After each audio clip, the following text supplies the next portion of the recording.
In the winter of 913 AD, the most valuable thing inside a roadside tavern was not the bed, not the ale, not even the roof. It was the black iron pot hanging over the hearth. That pot did not promise comfort. It did not promise a feast. It barely promised dinner.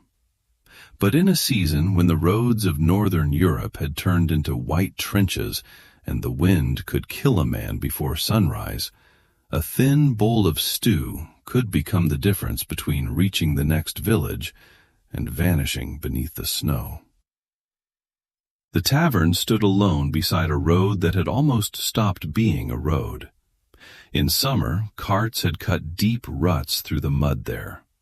Traders had followed it with bundles of cloth, sacks of grain, iron tools, salt, wax, and messages carried faster than rumor. But by midwinter, those ruts had frozen into hard ridges beneath drifted snow. Landmarks disappeared, ditches filled. A familiar route could become a trap in less than an hour. The tavern had survived because travelers needed a place exactly like it. It was not handsome.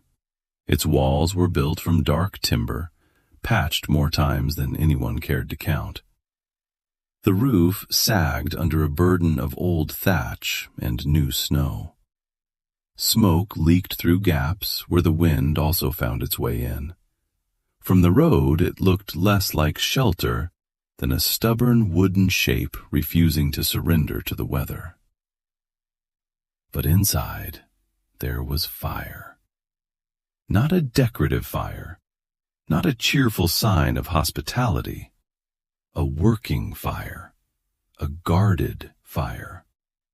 The kind of fire that had to be fed, watched, rationed, and defended. Because if it died, the room would lose the one thing holding death outside the door.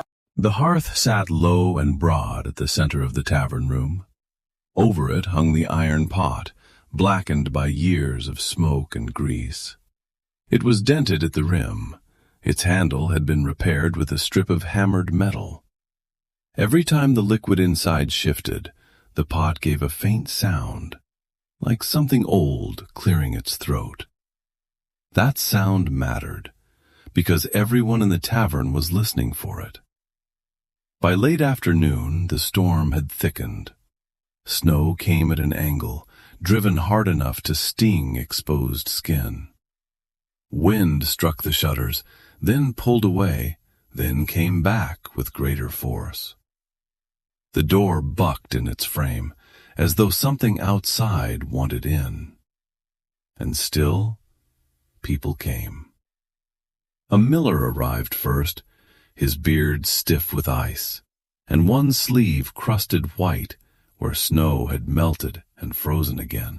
Behind him came two merchants who had wrapped their wares in oilcloth and tied the bundles beneath their cloaks as if protecting children. A young groom led no horse, which told the room more than he wanted to say. Later came three soldiers, separated from their lord's train, their boots wet through, their pride gone quiet. Near dark, a widow from a nearby holding entered with a child tucked against her side, and no one asked why she had risked the road. People did not enter laughing. They did not slap one another on the back. They stamped snow from their boots, found a place where the heat reached, and looked toward the pot. The tavern keeper understood that look. He was a narrow man with smoke in his clothes and permanent redness around his eyes. He had lived long enough beside winter roads to know that hunger made people polite for a while, then dangerous. So he ran the tavern less like a host and more like a man protecting a small fort. The shelves behind him were almost bare.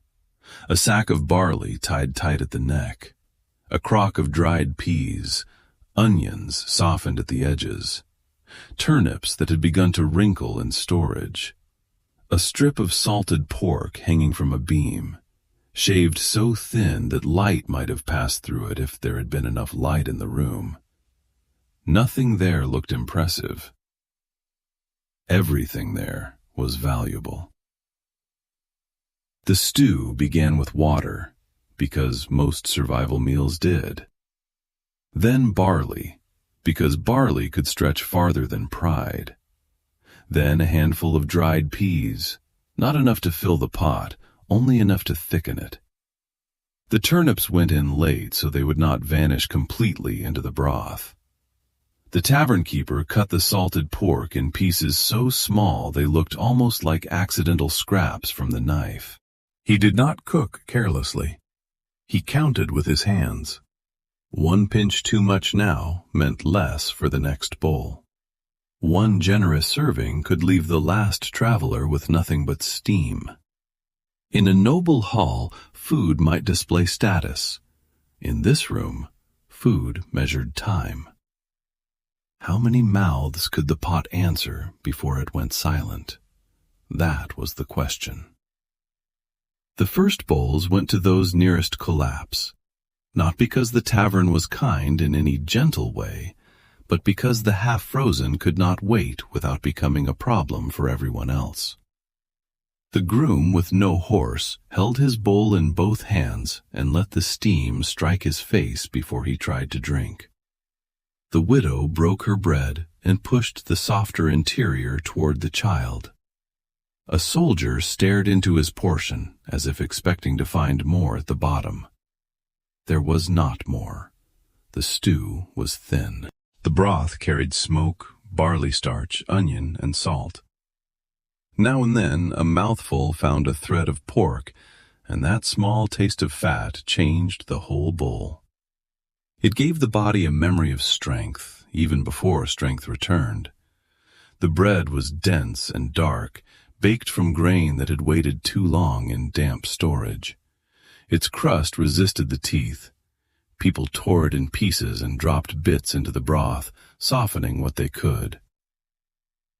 The bowls emptied slowly, not from abundance, but because everyone knew that a hot thing should not be wasted quickly. Ale followed, weak and cloudy. The tavern keeper watered it because he had to. A stronger cup would have pleased one man and punished the next. Still, when the cups passed from hand to hand, no one refused. In winter, even watered ale could feel like mercy, if it came from inside four walls. Outside, the storm erased the world by degrees. First the road disappeared, then the fence line, then the lean shape of the woodpile against the wall. Snow climbed the lower boards of the tavern and packed itself against the threshold. Each time the door opened, the fire bent low, and the room inhaled cold. After the last arrival, the keeper barred the door. That sound changed the tavern. It told everyone there would be no easy leaving. It also told everyone that whatever warmth existed inside would have to be shared by the same bodies, the same wood, and the same pot until morning. Conversation stayed small. A man from the east said the bridge 2 miles back had iced over. One merchant muttered that he had seen a cart turned on its side in a drift. Someone else at a northern hamlet had slaughtered its last pig too early and might not last the month. The widow said nothing. The child slept against her, mouth open, cheeks reddening in the heat. No one told grand stories. Winter had a way of cutting speech down to what mattered. But the silence was not empty. It held the scrape of spoons, the crack of wood, the wet breath of cloaks drying near the fire. It held the small discipline of people who knew that panic spent warmth faster than patience. The tavern keeper moved among them, collecting bowls, pouring little, watching everything. He saved the thickest part from the bottom of the pot until the first hunger had passed. Then he loosened it with more water, stirred, and served again. A rich man would have called it dilution. In that room, it was strategy. Every addition of water changed the meal, but it also lengthened the night. Every scrap of bread soaked in broth became warmer than dry bread alone. Every shoulder pressed near another shoulder kept some heat from escaping into the room. This was the hidden work of a medieval tavern in winter. It was not merely selling food, it was converting autumn into survival. The barley had been cut before the frost. The peas had been dried before damp could spoil them. The pork had been salted when meat was still possible. The firewood had been stacked by hands that already knew the snow would come. Even the rough bread represented labor done weeks earlier, when someone still had enough light, grain, and strength to bake. So when a traveler lifted a wooden spoon to his mouth, he was not only eating stew. He was eating a stored season. That was why nothing was wasted. A crust that modern hunger might reject was wrapped in cloth for later. A streak of broth left in the bowl was chased with bread. Children were taught without words to hold their cups carefully. The tavern keeper scraped spilled barley from the table and gave it to the fire rather than let it rot into the floor. The night grew deeper. Some travelers began to sleep upright. One soldier nodded until his chin struck his chest, then woke with a start, ashamed of needing rest. The merchants sat against their bundles, not trusting one another enough to sleep fully. The miller removed one boot and found his stockings stiff with ice. He said one word under his breath, then leaned closer to the heat. Near midnight, the wind found a new voice in the roof. It pushed under the thatch, making the whole structure groan. Snow shifted overhead with a heavy slide. For a moment, everyone looked up. In summer, a tavern roof was background. In winter, it was an agreement between human hands and the sky, and no agreement was permanent. The fire dipped. The keeper crossed the room at once. He lifted a split log from the stack, judged it with his palm, and placed it where the embers could take it without smothering. No one spoke while he worked. The room watched the flame catch along the bark, hesitate, then rise. Only then did breath return. The pot was nearly empty now, but not useless. Its bottom held a darker layer, thick with barley and softened roots. The keeper scraped it carefully, added the last ladle of hot water, and made one final serving. It did not look like much. It looked like what remained after a hard world had taken almost everything else. He gave it to the widow's child. No one objected. That may have been the closest the room came to kindness. Before dawn, the tavern had settled into a strange peace. Not comfort, not safety. Peace was too generous a word for people trapped by weather, hunger, and distance. But the panic had passed. The bowls were empty. The bread had been divided. The ale was gone. The fire still lived. And outside, the storm continued, as if nothing inside that building mattered.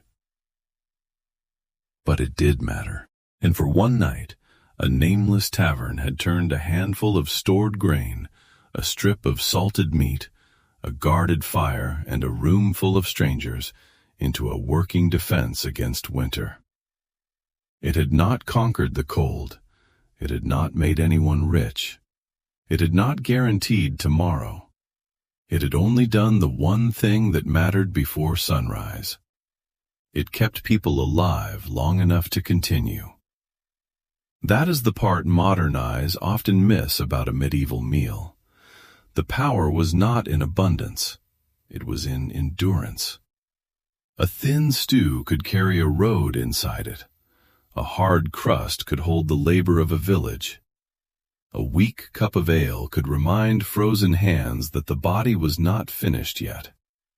And in the brutal winter of the early Middle Ages, survival did not always look heroic.